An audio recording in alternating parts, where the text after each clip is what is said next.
नमस्कार। अपना उत्तराखंड के इस वक्त के बुलेटिन के साथ हाजिर हूं मैं अनुपम। प्रदेश की हर छोटी बड़ी खबरों को लेकर के देहरादून से बड़ी खबर इस वक्त आ रही है, जहां पर बानियावाला में एक निजी स्कूल को बम से उड़ाने की धमकी मिली है।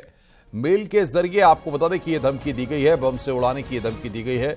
सूचना के बाद बम स्क्वाड के साथ पुलिस मौके पर पहुंची है और जांच में जुटी हुई है। वहीं धमकी के बाद पुलिस ने स्कूल की सुरक्षा बढ़ा दी है और सीसीटीवी कैमरों को खंगाल रही है। धमकी के बाद स्कूली छात्रों और उनके अभिभावकों में भी भय का माहौल बना हुआ है। ये एक्सक्लूसिव तस्वीरें इस वक्त हम आपकी स्क्रीन पर आपको दिखा रहे हैं, किस तरीके से भय का माहौल वहां पर है। सत्येंद्र बर्थवाल हमारे संवाददाता हमारे साथ जुड़ रहे हैं बातचीत करने के लिए, जिन्होंने इस खबर को ब्रेक किया है। सत्येंद्र, फिलहाल किस तरीके से जानकारी मिली है और क्या बम स्क्वाड और पुलिस की टीम को अब तक वहां पर कुछ मिला है? अनुपम, राजधानी देहरादून के बहानेवाला में स्थित ये निजी स्कूल है, जहां की अज्ञात मेल इस स्कूल को आई है और उस अज्ञात मेल में साफ तौर पे ये लिखा गया है कि स्कूल को बम से उड़ाने की पूरी एक तरह से ये धमकी है। जिसकी सूचना जो स्कूल प्रबंधन है उसने डोईवाला पुलिस को दी। पुलिस और जो बम स्क्वाड दस्ता है वो अभी मौके पे मौजूद हैं और लगातार स्कूल की छानबीन कर रहे हैं। साथ ही जो सीसीटीवी कैमरे हैं जो स्कूल पे लगे हैं उनको भी बढ़ाए गए हैं और उनको भी खंगाला जा रहा है कि क्या किसी प्रकार के कुछ लोग या कुछ शरारती तत्व इस स्कूल के चारों तरफ या कभी दिखे तो उसकी पूरी चल रही है। साथ ही जो मेल आई है उसकी IP एड्रेस यानी कि वो मेल कहाँ से आई है उसको लेकर भी साइबर पुलिस अब इस पूरे मामले को खंगाल रही है। जी अनुपम, लेकिन सबसे बड़ी बात यहाँ पर यह कि बच्चे स्कूल आए होंगे, तमाम गार्जियंस बच्चों को स्कूल छोड़ के गए होंगे, तो क्या जिस तरीके से बम स्क्वाड और पुलिस की टीम वहां पर चेकिंग कर रही है, बच्चे और तमाम टीचर्स स्कूल में ही मौजूद हैं? बिल्कुल बिल्कुल अनुपम, क्योंकि स्कूल अभी खुला है, वहाँ पे जो बच्चे स्कूल में हैं और उनके पेरेंट्स भी अब इस लगातार स्कूल पहुंच रहे हैं। जैसे ही खबर फैली तो उसके बाद स्कूल में बच्चों को लेने के लिए उनके पेरेंट्स पहुंचे और एक भय का माहौल साफ तौर पर देखने को मिल रहा है। वहीं पुलिस अपील कर रही है, जो अभिभावकों से उनसे बातचीत भी कर रही है कि किसी भी प्रकार से फिलहाल डरने की जरूरत नहीं है। पुलिस मौके पे है और पुलिस अब इस पूरे मामले को किसी शरारती तत्व को जोड़ के भी देख रही है, लेकिन सनसनी पूरी इलाके में फैली है। पुलिस अभी भी जांच में जुटी है। जी बहुत बहुत शुक्रिया सत्येंद्र हमारे साथ जुड़ने के लिए और बातचीत करने के लिए। उत्तराखंड में आज भी तेज बारिश का अलर्ट है। देहरादून समेत 4 जिलों में भारी बारिश का अलर्ट जारी हुआ है। नैनीताल, चंपावत, बागेश्वर में भारी बारिश की चेतावनी जारी की गई है। मौसम विज्ञान केंद्र ने इसको जारी किया है। सोमवार देर शाम भी कई इलाकों में तेज बारिश हुई थी।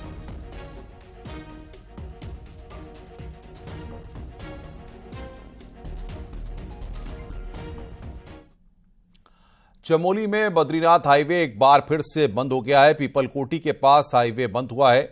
पहाड़ी से मलबा आने से नेशनल हाईवे बंद है। वहीं NH बंद होने से कई गाड़ियां फंसी हुई हैं।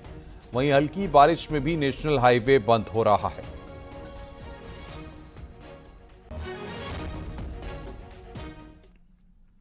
पिथौरागढ़ में चाइना बॉर्डर को जोड़ने वाली लेपुलेख रोड पर पत्थरों की बरसात हुई है। बॉर्डर की रोड में मलघाट के पास पहाड़ी से पहले भारी लैंडस्लाइड हुआ और फिर पहाड़ी से पत्थर बरसने लगे।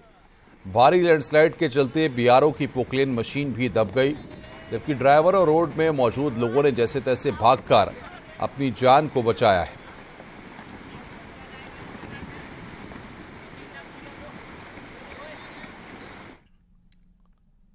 उत्तरकाशी के बड़कोट तहसील के नकोड़ा का फोला में स्कूली बच्चे जान जोखिम में डालकर उफनते नाले को पार करने को मजबूर हैं।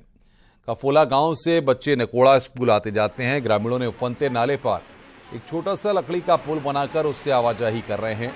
तस्वीरों में देखा जा सकता है कि अभिभावक बच्चों को पुल पार करा रहे हैं। बारिश के मौसम में इस जगह कभी भी कोई हादसा हो सकता है।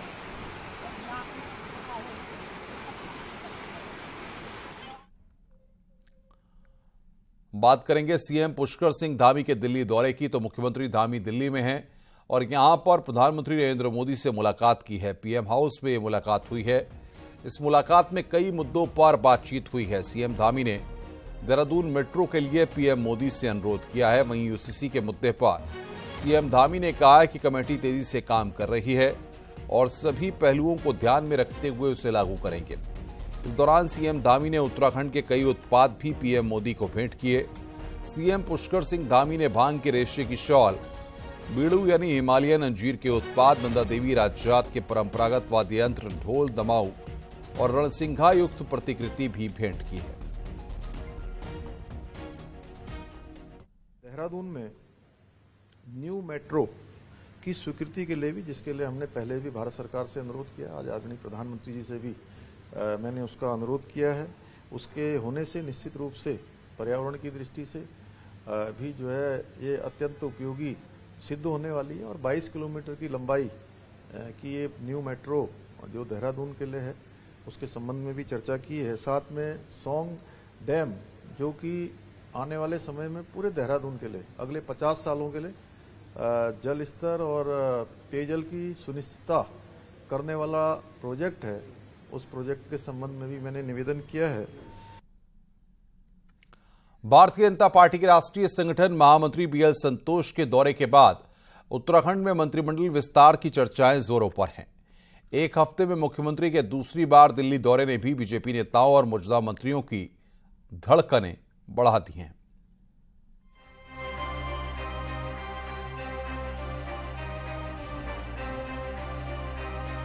उत्तराखंड की धामी कैबिनेट में 4 सीटें खाली हैं, तो सरकार में दर्जा मंत्रियों का बंटवारा भी अभी तक हुआ नहीं है। इस बीच सरकार के मंत्रियों के दिल्ली दौरों में अचानक तेजी आई। उत्तराखंड से राज्यसभा सांसद नरेश बंसल को राष्ट्रीय संगठन में जगह मिलने और फिर राष्ट्रीय महामंत्री संगठन का देहरादून पहुंचकर ताबड़तोड़ मीटिंग करने के बीच ही मुख्यमंत्री धामी के हफ्ते में दूसरी बार अचानक दिल्ली पहुंचने से सियासी हलचल तेज हो गई है। सियासी हलकों में इसे कैबिनेट विस्तार को लेकर हो रहे मंथन के रूप में देखा जा रहा है। वो माननीय मुख्यमंत्री जी का जो है पूरा उनका हाथ में है कि वो कब वो चाहेंगे, कैसे चाहेंगे, उनका विशेष अधिकार है। और मुझे उम्मीद है कि मुख्यमंत्री जी जो भी फैसला लेंगे वो प्रदेश हित में होगा।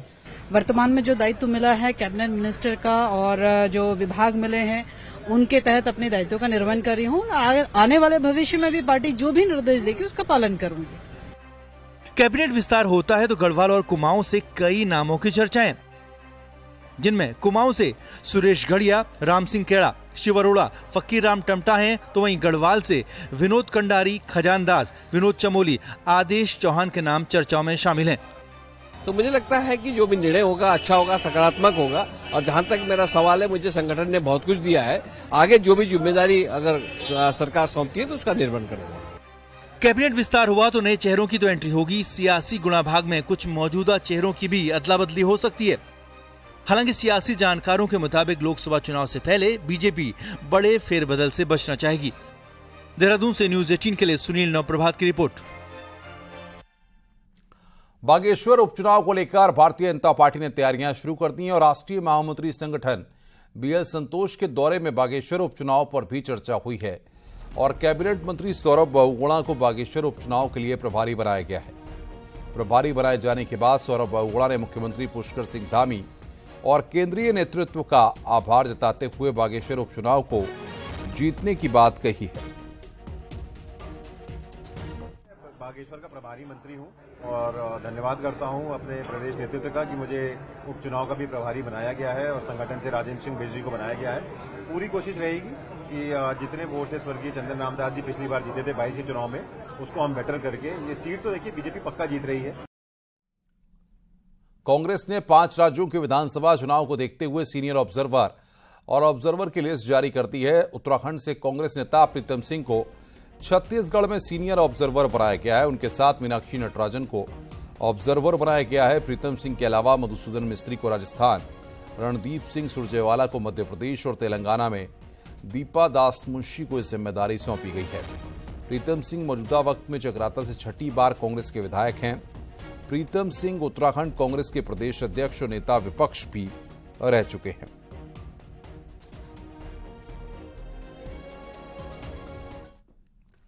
उत्तर प्रदेश के मुख्यमंत्री योगी आदित्यनाथ के ज्ञानवापी मस्जिद पर आए बयान के बाद अखिल भारतीय अखाड़ा परिषद ने भी योगी आदित्यनाथ का समर्थन किया है। अखाड़ा परिषद के अध्यक्ष महंत रविंद्रपुरी का कहना है कि मुख्यमंत्री योगी आदित्यनाथ ने ज्ञानवापी मस्जिद को लेकर तथ्यात्मक बात कही है। मंदिर में इस तरह की कलाकृतियां और चिन्ह हैं, इनसे पता चलता है कि यहां पर पहले मंदिर था। जो कहा है वो बिल्कुल तथ्यात्मक है और भावनाओं का उन्होंने जो आपसी सहमति की बात कही है, इतिहास की जो बड़ी भूलें हैं, अगर उसको आपसी सहमति से हम सुधार करते हैं तो आने वाली जो पीढ़ियां हैं वो उसके लिए गौरवान्वित महसूस करेंगे अपने आप। गढ़वाल राइफल्स के हेडक्वार्टर लैंसडाउन के छावनी परिषद को खत्म करने की सालों से चल रही है मांग। अब रक्षा मंत्रालय ने परिसंपत्तियों की रिपोर्ट के लिए कमेटी का गठन करने के बाद से लैंसडाउन के लोगों को उम्मीद है कि अब कैंट के नियम खत्म होंगे। कैंट के चलते छावनी परिषद क्षेत्र से लोगों का पलायन हुआ। अब लैंसडाउन कैंट खत्म होता है तो लैंसडाउन के विकास को इससे रफ्तार मिलेगी।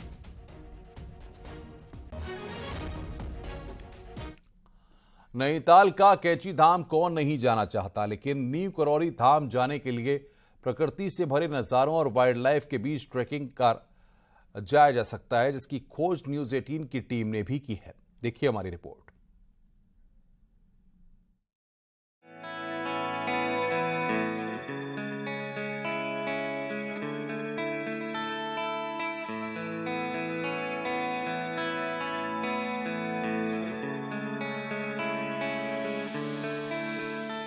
और मिल गए बाबा, आ गया कैंची धाम पहुंच गए हम ट्रैकिंग करके। 3 किलोमीटर का ये ट्रैक करके हम पहुंचे और सामने गुरु महाराज बाबा नीम करौली का धाम। न्यूज 18 ने कैंची धाम जाने का ट्रैक रूट खोजा है। गाड़ी से नहीं, ट्रैकिंग के शौकीनों के लिए नैनीताल और भवाली से कैंची धाम पैदल ही पहुंचना आसान है। प्रकृति से भरे नजारों और वाइल्ड लाइफ के बीच ये ट्रैक नैनीताल से 10 किलोमीटर का है, तो भवाली से 3 से 4 किलोमीटर चलकर कैंची धाम पहुंचा जा सकता है। ठीक सामने मेरे देख सकते हैं कि ये भवाली गांव है। यहाँ पर ये सब्जी उत्पादन का केंद्र भी है और काफी जो प्रकृति के बीच में बसा हुआ गांव है। इसके जो जस्ट बगल से ये सड़क जा रही है, ये कैंची धाम की तरफ निकलती है। करीब 4 से 5 किलोमीटर कैंची धाम का यहाँ से ट्रैक शुरू होता है और कैंची धाम के 3 किलोमीटर के पैदल सफर में भवाली गांव छोड़ते ही चारों ओर बिखरी हरियाली और मनमोहक तस्वीरों के साथ कैंची धाम के दर्शन की ललक आगे बढ़ने का हौसला देती है। यहाँ से आने में प्रकृति की सौंदर्यता और जाम से मुक्ति और विभिन्न तरह की चिड़ियाएं और ये प्रकृति का आनंद ले सकते हैं। भवाली के बाद नाचक गांव का रास्ता आता है। यहाँ भी चारों ओर फैले प्राकृतिक सुंदरताओं के साथ बर्ड वॉचिंग के भी अनुभव प्राप्त होते हैं और कुछ दूर चलने के बाद ही बाबा नीम करौली के कैंची धाम के दर्शन हो जाते हैं। हालांकि स्थानीय लोग इस बात को कहते हैं कि भीड़ मैनेजमेंट करने के लिए प्रशासन को भी इस रूट पर काम करना होगा और कहीं ना कहीं अगर सरकार चाहे तो इसको ट्रैक रूट के रूप में अपने पर्यटन विभाग के मैप में इसको बेहतर ट्रैक के रूप में अगर डालेगी, कहीं ना कहीं इसमें बहुत ज़्यादा पर्यटक जो प्रकृति प्रेमी हैं, क्योंकि जहाँ झरने हैं वहीं तरह तरह की चिड़ियाएँ हैं और सबसे बड़ी बात यह है कि इसको बुजुर्ग आदमी भी इस ट्रैक को बहुत ही आसानी से आराम से कर सकता है। इस ट्रैकिंग रूट के जरिए कैंची धाम के ट्रैफिक को भी कम किया जा सकता है। वहीं कैंची धाम के विकास के लिए भी सरकार मास्टर प्लान पर काम कर रही है, तो भवाली बाईपास के साथ पार्किंग के साथ दूसरी सुविधाओं का भी विस्तार किया जाना है। कैंची धाम में जो पर्यटकों का आवागमन होता है, श्रद्धालुओं का, उसको व्यवस्थित स्वरूप दे जाने के लिए माननीय मुख्यमंत्री जी ने भी घोषणाएं करी हैं कैंची धाम बाईपास की। उन पर भी तेजी से विभागों के द्वारा काम किया जा रहा है।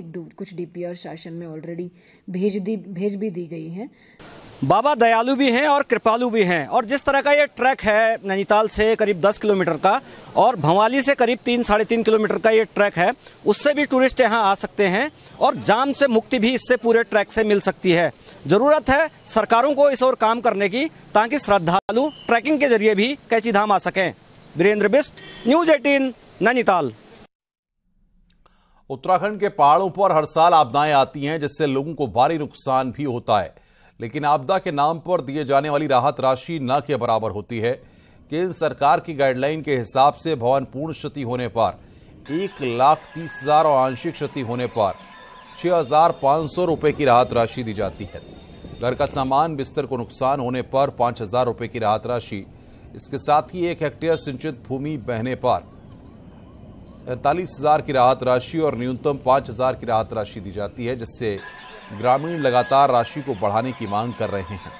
वहीं राहत राशि को बढ़ाने की मांग पक्ष और विपक्ष के विधायक भी करने लगे हैं।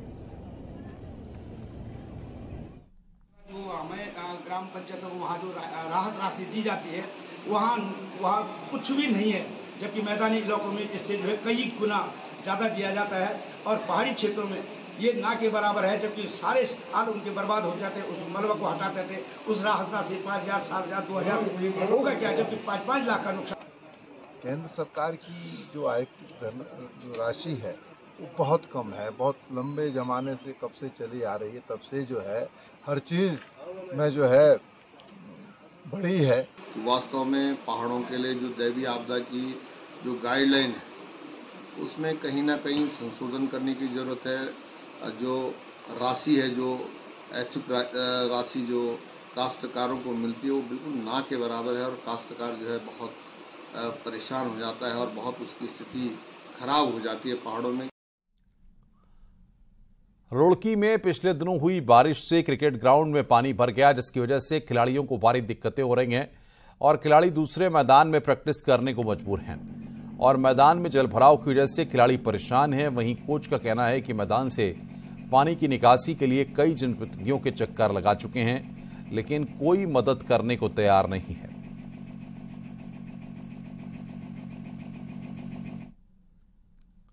उत्तराखंड में बाघों की संख्या तो बढ़ रही है, लेकिन सवाल उन जंगलों का भी है जहां ये बाघ रहते हैं। जगह कम होने के कारण ये बाघ अब जंगल छोड़ आबादी क्षेत्रों का रुख कर रहे हैं। इसका उदाहरण है उत्तराखंड में बाघों के हमले की बढ़ रही घटनाएं।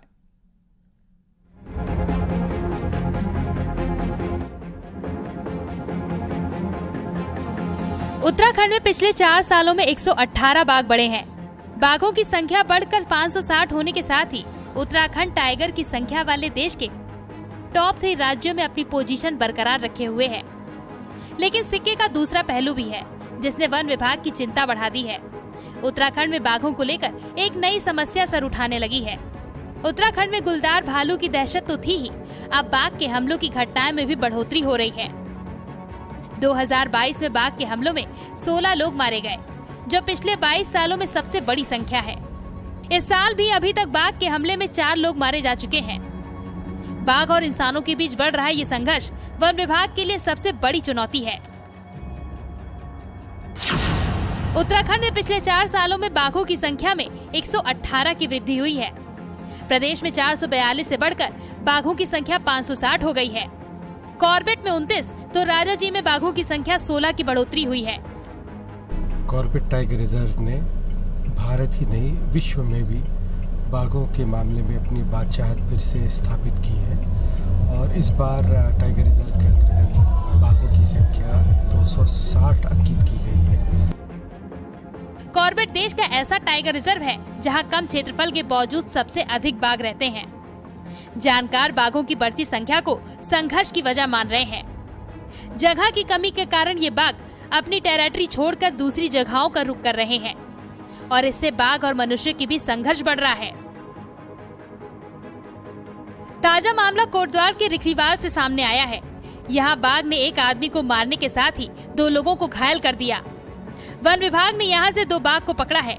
वहीं पौड़ी के रथुआ ढाब और पौड़ी शहर में भी बाघ की दहशत बनी हुई है। नैनीताल के भीमताल और बैल पड़ाव में बाघ का आतंक बना हुआ है। कुछ टाइगर की घटनाएं बढ़ रही हैं कि टाइगर हमला कर रहा है, हमलावर हो रहा है लोगों पर, क्योंकि जंगल में उसके लिए स्पेस की कमी महसूस हो रही है उसको। तो इसलिए क्या हो रहा है कि आबादी एरियाज में निकल रहा है और लोगों के साथ कॉन्फ्लिक्ट हो रहा है और घटनाएं दिन प्रतिदिन बढ़ती जा रही है। एक्सपर्ट कहते हैं कि अब समय आ गया है कि वन विभाग जंगलों की कैरिंग कैपेसिटी का आकलन करे। क्या वास्तव में बाघ, गुलदार, हाथी जैसे बड़े जंगली जानवरों की बढ़ती तादाद के आगे उसके जंगल कम पड़ने लगे हैं? न्यूज़ 18 के लिए देहरादून से सुनील नौप्रभात की रिपोर्ट। हरिद्वार के बीएचईएल स्थित बाल मंदिर स्कूल में अभिभावकों ने जमकर हंगामा काटा है। महिला शिक्षक के छात्रों से अभद्र व्यवहार से नाराज अभिभावकों ने स्कूल पहुंचकर प्रिंसिपल ऑफिस में हंगामा किया और टीचर पर कार्रवाई की मांग की है। स्कूल में हंगामा होने की सूचना पर पुलिस भी मौके पर पहुंची और मामला शांत कराया। अभिभावकों ने महिला टीचर पर छात्रों के साथ अभद्र व्यवहार और जाति सूचक शब्दों का इस्तेमाल करने का आरोप लगाया है। हालांकि महिला शिक्षक ने आरोपों को पूरी तरीके से निराधार बताया। वहीं पुलिस का कहना है कि मामले में नियम के अनुसार कार्रवाई की जाएगी। बहुत ज्यादा टॉर्चर करती है और जाति सूचक शब्दों का इस्तेमाल करती है। स्कूल आने पर अटेंडेंस भी नहीं लगाती और कहती है कि जाओ तुम्हारे मम्मी पापा बदतमीज हैं और आप भी बदतमीज हो। मतलब उनका व्यवहार इतना गंदा है बच्चों के प्रति कि हम आपको बता नहीं सकते। साथ ही स्कूल में अभी अभिभावक भी गए हैं, उनके द्वारा टीचर पर किसी तरीके की अभद्र टिप्पणी करने का आक्षेप लगाया गया है, जिस पर जांच की जा रही है और इस संदर्भ में कोई भी अगर कंटेंट या एफआईआर प्राप्त होती है, एप्लीकेशन प्राप्त होता है, उस पर तत्काल अभियोग पंजीकृत कर कार्रवाई की जाएगी। रुक रहे हैं यहां पर एक ब्रेक के लिए। खबरों का सिलसिला लगातार जारी है।